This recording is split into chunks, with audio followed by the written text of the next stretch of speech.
ಇವತ್ತು ಎಐಸಿಸಿ ಅಧ್ಯಕ್ಷ ಮಲ್ಲಿಕಾರ್ಜುನ್ ಖರ್ಗೆ ಅಂದ್ರೆ ಪ್ರಿಯಾಂಕ್ ಖರ್ಗೆ ಅವರ ತವರೂರಿಗೆ ಪ್ರಧಾನಿ ನರೇಂದ್ರ ಮೋದಿ ಅವರ ಆಗಮನ ಆಗ್ತಾ ಇದ್ದಂತೇನೆ ಇತ್ತ ಸಾಮಾಜಿಕ ಜಾಲತಾಣಗಳ ಮೂಲಕ ಸಚಿವ ಪ್ರಿಯಾಂಕ್ ಖರ್ಗೆ ಪ್ರಶ್ನೆಯನ್ನ ಮಾಡಿದ್ದಾರೆ.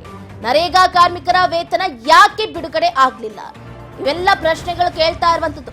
ವೆಲ್ಕಮ್ ಟು ಮಿಸ್ಟರ್ ಬಾಂಡ್ ಅಂತ ಮೋದಿಗೆ ಪ್ರಶ್ನೆಯನ್ನ ಹಾಕೋದ್ರ ಮುಖಾಂತರ ಮೋದಿ ಮೋಸ ಹ್ಯಾಶ್ಟ್ಯಾಗ್ ನಡಿ ಸಾಲು ಸಾಲು ಪ್ರಶ್ನೆಯನ್ನ ಹಾಕಿದ್ದಾರೆ.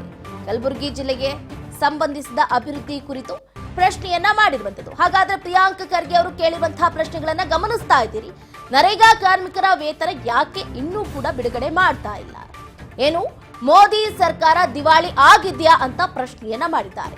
ಮೋದಿ ಸರ್ಕಾರ ಇಲ್ವಾ? ಹಾಗಾದ್ರೆ ಕಂಪ್ಲೀಟ್ ಆಗಿ ದಿವಾಳಿ ಆಗೋಗ್ಬಿಟ್ಟಿದ್ಯಾ? ಬರದಿಂದ ತತ್ತರಿಸ್ತಾ ಇರುವಂತಹ ಎನ್ಡಿಆರ್ಡಿ ಫಂಡ್ ಇನ್ನೂ ಕೂಡ ಯಾಕೆ ನೀಡಿಲ್ಲ? ಅಸೆಂಬ್ಲಿ ಸಂದರ್ಭದಲ್ಲಿ ಕೋಳಿಗೊಂಡ ಕುರುಬ ಸಮುದಾಯಕ್ಕೆ ಭರವಸೆಯನ್ನ ಕೊಟ್ಟಿದ್ರಿ, ಆ ಭರವಸೆಯನ್ನು ಕೂಡ ಈಡೇರಿಸಲಿಲ್ಲ. ಎಸ್ಟಿಗೆ ಸೇರಿಸೋದಕ್ಕೆ ಹೇಳಿದ್ರಿ, ಅದು ಕೂಡ ಈಡೇರಲಿಲ್ಲ. ಖರ್ಗೆ ಕಾಲದ ಅನುಮೋದಿತವಾಗಿದ್ದಂತಹ ರೈಲ್ವೆ ವಿಭಾಗ ಕೈ ಬಿಟ್ಟಿದ್ದು ಯಾಕೆ? ರಾಷ್ಟ್ರೀಯ ಹೂಡಿಕೆ ಉತ್ಪಾದನಾ ವಲಯ ರದ್ದು ಮಾಡಿದ್ದು ಯಾಕೆ? ಔಟರ್ ರಿಂಗ್ ರೋಡ್ ಯೋಜನೆಗೆ ಯಾಕೆ ನಿಮ್ಮ ಸರ್ಕಾರ ಹಣ ಇನ್ನೂ ಕೂಡ ನೀಡಿಲ್ಲ ಅನ್ನುವಂತಹ ಪ್ರಶ್ನೆಗಳನ್ನ ಹಾಕಿದ್ದಾರೆ ಪ್ರಿಯಾಂಕ್ ಖರ್ಗೆ ಅವರು. ಟ್ವೀಟ್ ಅನ್ನ ಮಾಡುವುದರ ಮುಖಾಂತರ ಪ್ರಧಾನಿ ನರೇಂದ್ರ ಮೋದಿ ಅವರಿಗೆ ಪ್ರಶ್ನೆಗಳ ಸುರಿಮಳೆಯನ್ನೇ ಗೈದಿದ್ದಾರೆ.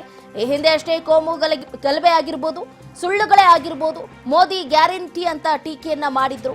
ಕಾಂಗ್ರೆಸ್ ಗ್ಯಾರಂಟಿ ಯೋಜನೆಗಳಿಂದ ಜನರು ನೆಮ್ಮದಿಯಿಂದ ಇದ್ದಾರೆ. ಕಾಂಗ್ರೆಸ್ ಸರ್ಕಾರ ಸಾರ್ವಜನಿಕರ ತೆರಿಗೆ ಹಣವನ್ನ ಜನರ ಕಲ್ಯಾಣಕ್ಕಾಗಿ ಬಳಸಿಕೊಳ್ತಾ ಇದೆ. ಆದ್ರೆ ಬಿಜೆಪಿ ಏನ್ ಮಾಡ್ತಾ ಇದೆ? ಬಿಜೆಪಿ ಸಾರ್ವಜನಿಕರ ದುಡ್ಡನ್ನ ತಮ್ಮ ಸ್ವಂತಕ್ಕೆ ಬಳಸಿಕೊಳ್ತಾ ಇದ್ದಾರೆ. ಯಾವುದೇ ಕಾರಣಕ್ಕೂ ಆರ್ಥಿಕ ಸ್ಥಿರತೆ ತಂದುಕೊಡುವ ಈ ಎಲ್ಲಾ ಗ್ಯಾರಂಟಿ ಯೋಜನೆಗಳನ್ನ ನಿಲ್ಲಿಸೋದಿಲ್ಲ. ಈ ವಿಚಾರದಲ್ಲಿ ಬಿಜೆಪಿಯವರು ಸುಳ್ಳು ಹೇಳಿಕೆಗಳನ್ನ ನಂಬಬೇಡಿ ಅನ್ನುವಂತ ನಿಟ್ಟಿನಲ್ಲೂ ಕೂಡ ಕಲಬುರಗಿಯ ಜಿಲ್ಲಾ ಉಸ್ತುವಾರಿಯಾದಂತಹ ಸಚಿವ ಪ್ರಿಯಾಂಕ್ ಖರ್ಗೆ ಅವರು ಟೀಕೆಯನ್ನ ಮಾಡಿದ್ರು.